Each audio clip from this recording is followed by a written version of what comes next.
He's a superhuman. He's never laid down in his life. He's a man who looks down on the very earth itself. He's proud, cold, and powerful. At all times, the perfect man. Luffy versus Katakuri, a highly controversial topic amongst One Piece fans, and to this very day there is still a lot of confusion as to who quote-unquote won this fight and how. It's definitely not a straightforward outcome, and it does require a bit of a journey in order to reach our destination. One that is surprisingly not presented within our protagonist Luffy, and in order to really dive into this topic, we need to set our sights on his opponent, Charlotte Katakuri. Born 48 years ago to his tyrannical mother and Emperor of the Sea, Charlotte Linlin. At the age of 2, Katakuri tasted a donut for the very first time, immediately adopting them as his favoritist of foods. Although due to eating too many of them far too quickly, Katakuri's cheeks tore apart. These scars, of course, made him a prime target for bullying with various other children things, who labeled him as a pelican eel. At one stage, his older brother, Perispera, suggested that Katakuri would be able to make friends if he just covered his mouth. However, not wanting to compromise who he was, Katakuri simply replied, "Forget it. This is me.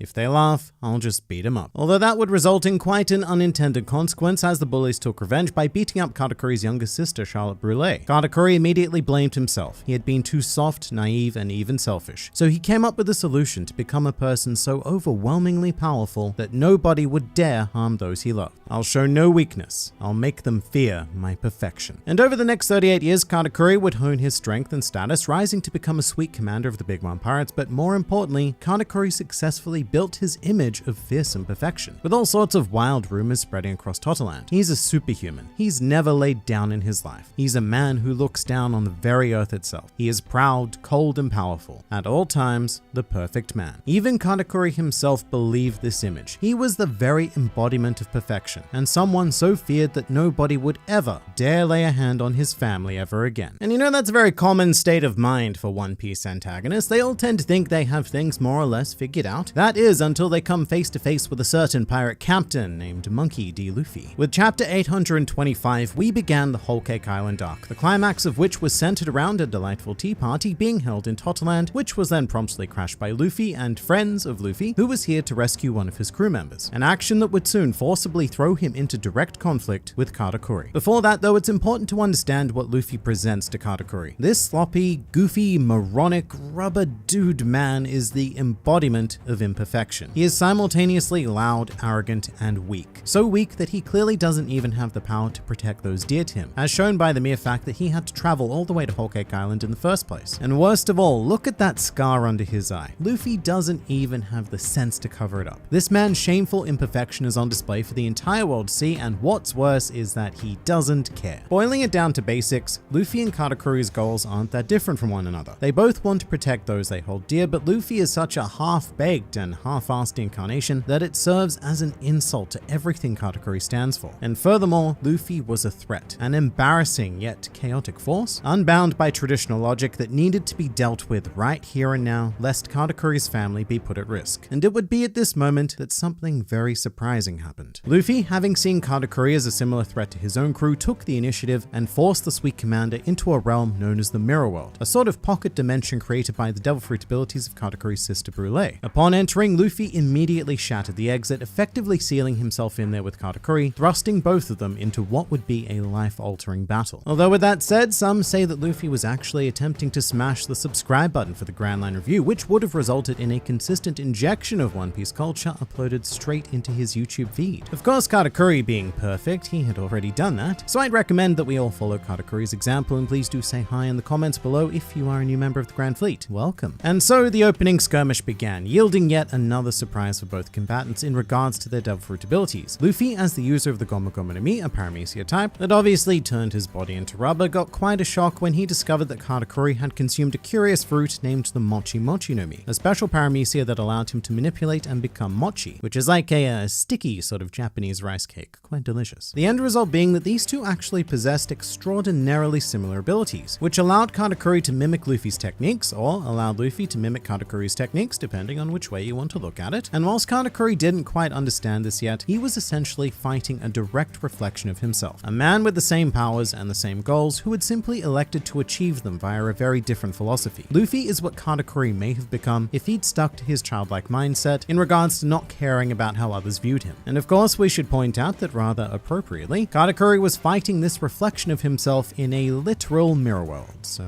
there's that. With a few key differences, one of which being that Katakuri was Luffy's superior in almost every way. He was stronger, faster, more efficient, and his Devil Fruit allowed him extra degrees of utility that Luffy's did not. And he also had one more very key advantage, being Katakuri's possession of advanced observation haki, which was honed so thoroughly that he could even see briefly into the future. Luffy was completely outmatched, failing to land even a single blow. And I want to make this very clear right here and now. Physically, there was no path to victory for Luffy, and as such, he was eventually swallowed up by Katakuri's mochi. Like, literally swallowed, not a fancy metaphor. At which point Katakuri considered this a job well done, good, and called upon his personal chefs waiting in the wings. You see, Katakuri has something of a daily ritual known as a merienda, which is basically glorified snacky time, whereby Katakuri sequesters himself in a private area to relax and eat his beloved donuts in peace, or that's usually the idea anyway. Because on this occasion, Luffy had used his special technique of eating his way out of any situation to escape his mochi-related demise, proceeding to shatter Katakuri's private room to discover what can only be described as this. He's a superhuman. He's never laid down in his life. He's a man who looks down on the very earth itself. He is proud, cold, and powerful. At all times, the perfect man. Perfect, eh? Hastily, Katakuri leapt into action like a teenager whose parents had just walked in on them using the internet, immediately murdering his private chefs who had viewed the scene and re-engaged Luffy. But by now, it was too late. There was no getting this toothpaste back into the tube. The illusion of perfection had been completely shattered, and Luffy was able to take advantage of this by landing his very first hit of the fight. I thought you were invincible. My punches went right through you. I thought they didn't work, but I was wrong. My attacks can hit you. And indeed they could, but it's not because of anything Luffy did, rather it was because of the state of emergency that Katakuri had been plummeted into mentally. This was an unprecedented crisis because not only did his opponent now believe that he was not invincible, but Katakuri also needed to grapple with that idea himself. 4 decades of building this perfect image had been eviscerated in mere seconds. It gave Katakuri a very stark look at reality, one that he could no longer deny. And rather interestingly, Luffy never actually commented on what he saw, which was a very new sensation for Katakuri. During his childhood, people had always been quick to point out Katakuri's scars, but Luffy's only concern was that their fight wasn't over, making Luffy quite possibly the only person in Katakuri's entire life who had not immediately judged him for his scars. Alas, their fight did continue. Katakuri maintained his overwhelming physical advantages, sending Luffy flat into the ground time after time after time again, many countless of times. However, beneath all of this, a secondary battle was being waged, one on the mental plane where Luffy had acquired a distinct advantage. Because as much as there was an impossible obstacle standing in his way, Luffy's mind was relatively clear. Meanwhile, Katakuri was placed in an ever deteriorating state, coming to question himself, as well as, quite frankly, his sheer and utter failure to have defeated Luffy by now. Physically, this was still not a match. This remained a one-sided smackdown. And yet the question in Katakuri's mind wasn't so much why does Luffy keep standing up, as it was why am I not capable of keeping him down? It was a complete crisis of self that was only going to become infinitely worse as Katakuri's sister, another one, Flampe, interrupted the battle, allowing Katakuri to inflict a fatal blow on Luffy, skewering him with his trident. And there would be no recovery from this. At this stage, the fight was over. But instead of basking in the glorious victory of having defended his home territory, Katakuri was infuriated. This was the worst possible outcome, because not only had Luffy destroyed Katakuri's illusion of perfection, but the implication that he needed help to win this fight was not something that Katakuri was willing to live with. Because, you know, that would make him pretty damn imperfect, wouldn't it? What's more interesting though is that over the hours and hours of combat that he had endured, Katakuri had begun to develop a begrudging respect for Luffy, a man who was living the exact same lifestyle that the 10-year-old Katakuri had represented, and furthermore, Luffy was succeeding at it. So on top of everything, to see Luffy's efforts disrespected by his sister, well, that was a step too far for the mental state of Katakuri, who decided to equalize the playing field by raising his trident and skewering his own stomach. As well as an act potentially far far more painful by removing his scarf and revealing his face to all those watching. In Katakuri's words, "If you're going to laugh at that idiot, then laugh at me too." Which is a very understated moment really, because this is Katakuri abandoning his prior philosophy and embracing his imperfections. Slowly but surely, Luffy had incidentally changed Katakuri's entire outlook on life. Because as shameful of a creature as Luffy may have seemed, he actually upheld Katakuri's values, sheer drive, and determination to protect better than the large majority of his family. Especially his mother, the tyrant, who had no qualms with attacking and even killing her own children. And the more Katakuri looked at Luffy, the stronger that reflection began to resemble him. What followed would no longer be a simple skirmish to protect his family. The remainder of this battle would be a conflict of self, one that I'm not convinced Katakuri necessarily wanted to win. This is because Luffy proving victorious would more or less free Katakuri from his long-built facade, but Luffy would certainly have to earn it, which I should say that he had been. Luffy had not simply been getting smacked down over and over again for no reason. Instead, he had been thrusting himself into the heart of battle to see if he could reach a point where he was able to use advanced observation haki, the future sight that Katakuri had been invoking. And that plan, with some remembered words from his mentor Silver's Rayleigh, was working, with Luffy gradually picking up a working mastery of the technique. Now, something else that became apparent at this stage is that Katakuri had another weakness, one that likely would never have presented itself in any other situation, because whilst undeniably stronger, faster, and more efficient, Katakuri was becoming inferior to Luffy in terms of stamina and durability. To put it quite simply, Katakuri was not used to being hit this much, if at all. And what's worse is that he was also not used to hitting others for this long. So if you were to picture yourself as Katakuri, imagine yourself hitting a punching bag for hours and hours and hours. You're probably going to get tired. And this meant that every rare strike Luffy landed hit that much harder, and every strike that Katakuri conjured came at greater and greater expense to his stamina, all of which would culminate in one final clash of the man who has never fallen versus the man who always gets back up again. In this moment, Luffy assumed a new Gear 4th form known as Snake Man, and wielded all of his hard-gained experience to face off against Katakuri in a brief yet brutal climax, one that left both combatants with absolutely nothing left to give. And as Luffy struggled to get back up onto his feet, he found Katakuri proudly standing before him, upright as always. And in this situation, victory probably would have gone to whoever could have mustered even the tiniest portion of energy to throw into a basic punch. As for who that would have been, we can only speculate. What we do know is that by this point, only one of our combatants still had the will and reason left to fight. Katakuri was physically exhausted, mentally drained, and had nothing left to act for. His image and philosophy had been shattered in front of his eyes, but weirdly enough, that gave him a sliver of hope. So Katakuri looked at his reflection and manifested the last bit of energy he had into a simple question. Will you come back someday to topple Big Mom? To which Luffy responded, as only Luffy can, with an "Of course I will. I'm the man who will become the king of the pirates." And with that, after 12 hours of combat, Katakuri fell flat onto his back, accepting this new bittersweet flavor of defeat. He's a superhuman.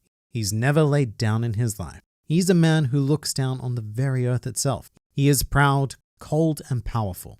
At all times, the perfect man.